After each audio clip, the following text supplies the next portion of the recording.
Hey everybody, today I will be ranking all the Hammer-produced Dracula movies starring the fantastic Christopher Lee. I watched all 7 of these movies within a week and I will be sharing my thoughts on each of them. With that said, let's get on with the ranking.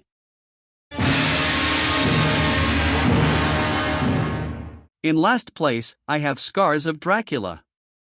I found this movie to be very forgettable and very bland. I could not tell you a single thing that happens in this movie besides someone is kidnapped, Dracula is caught on fire, and there is a bat that resurrects Dracula.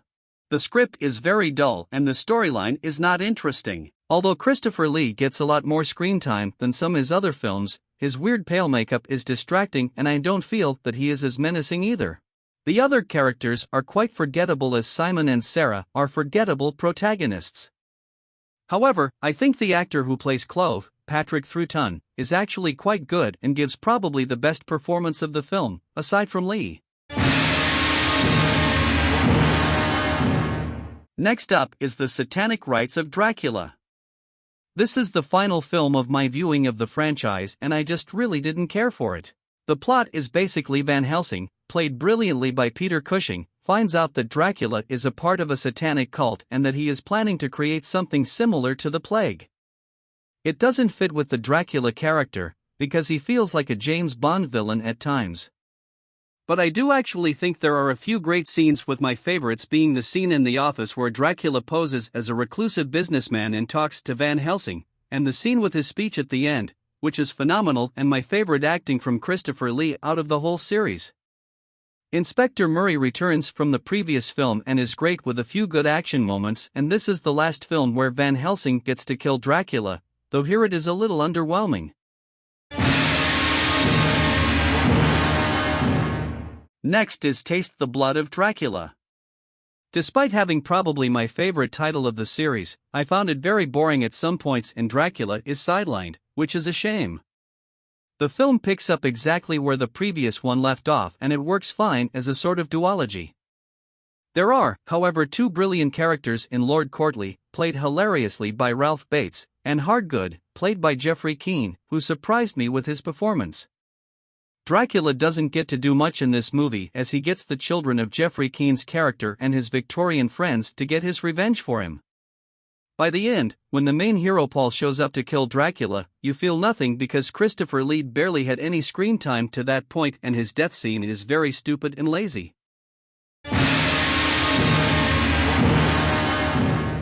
Dracula, Prince of Darkness, felt half of the actual runtime when I watched it. And that maybe made it feel plain compared to the first film. Charles was a very mediocre character and the other people that are at Dracula's castle feel underdeveloped, but Father Sandor is a good and funny character, although he is not even a patch on Peter Cushing. Christopher Lee is resurrected halfway into the movie and that is when the movie takes a shift and it plays out like a generic vampire film. The ending also felt very rushed with an ineffective death for Dracula.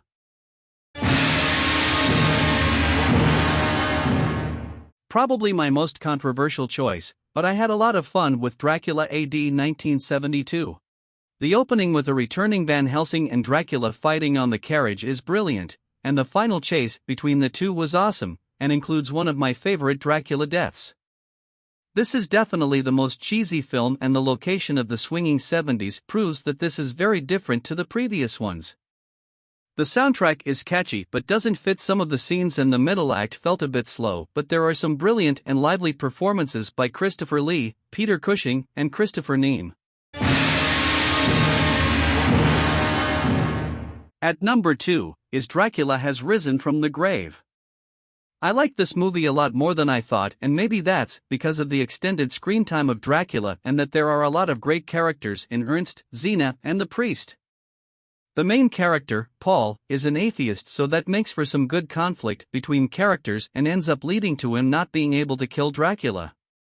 There is some impressive cinematography with some cool angles and colors. The ending fight felt very rushed, but it led to an awesome death with Dracula being impaled on a huge cross. Overall, a great entry in the franchise. Nothing can beat the original Dracula film. From the moment Jonathan Harker went inside Castle Dracula to the climax where Dracula is incinerated, the movie was brilliant. Christopher Lee is menacing and actually quite scary as Count Dracula, and the ending, while a little rushed, felt very satisfying. The production design is superb and the music is masterful and haunting. Peter Cushing shines here though, portraying Van Helsing with sympathy. This film is the closest of all the films to Bram Stoker's novel, and delivers a classic, although not flawless film, and it remains the best in the Hammer Dracula series.